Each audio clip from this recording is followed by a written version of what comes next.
भगवान बुद्ध कहते हैं कि अति दो प्रकार की होती है। एक अति है भोग विलास में, काम सुख में ऊपर से नीचे तक डूब जाना। गिरे हुए भूले हुए लोग इस अति में पड़ते हैं। दूसरे अति है शरीर को अत्यधिक पीड़ा देकर तपस्या करना, अपने को विभिन्न प्रकार से पीड़ा पहुंचाना। को छोड़कर तथागत ने एक माध्यम मार्ग खोज निकाला जिसे अष्टांगिक मार्ग कहते हैं।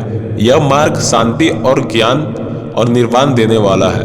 अमृत की ओर ले जाने वाले मार्गों को अष्टांगिक मार्ग परम मंगलमय मार्ग है, जो इस प्रकार है। सम्यक दृष्टि, दुख का ज्ञान, दुख निरोध का ज्ञान और दुख निरोध की ओर ले जाने वाला मार्ग का ज्ञान। इस आर्य सत्य चतुष्य के सम्यक ज्ञान को सम्यक दृष्टि कहते हैं।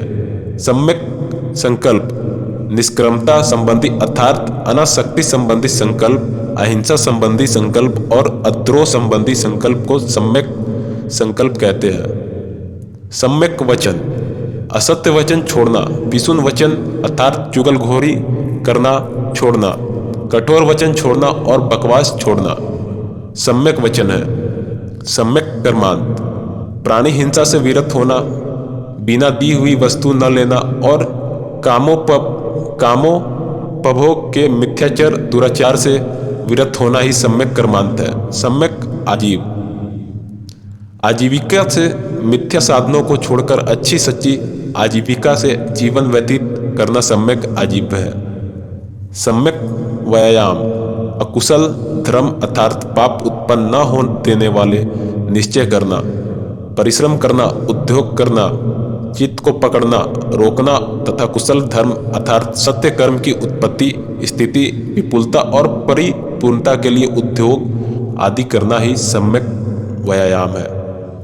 सम्यक स्मृति, अशुचि, जरा, मृत्यु आदि दैहिक धर्मों का अनुभव करना तथा उद्योगशील अनुभव, ज्ञानयुक्त हो, लोभ हो और मानसिक संताप को छोड़कर जगत में विचरण करना।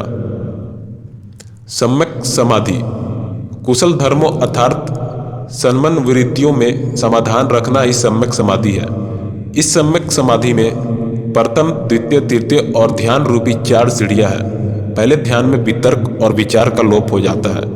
प्रीति, सुख और एकाग्रता ये तीनों मनोवृत्तियां ही रहती हैं। तीसरे ध्यान में प्रीति का लय हो जाता है, केवल सुख और एकाग्रता ही रहती है। चौथे ध्यान में सुख भी विलुप्त हो जाता है, उपेक्षा और एकाग्रता ही रहती है। दुख समुदय, दुख निरोध और दुख निरोधगामी मार्ग, इन 4 आर्य सत्यों का ज्ञान न होने से युगों युगों तक हम सब लोक संस्कृति के पास में बंधे पड़े रहते हैं। किंतु अब इन आर्य सत्यों का बोध होने से हमने दुख की जड़ खोद निकाली है और हमारा पूर्ण जन्म छुटकारा हो गया है।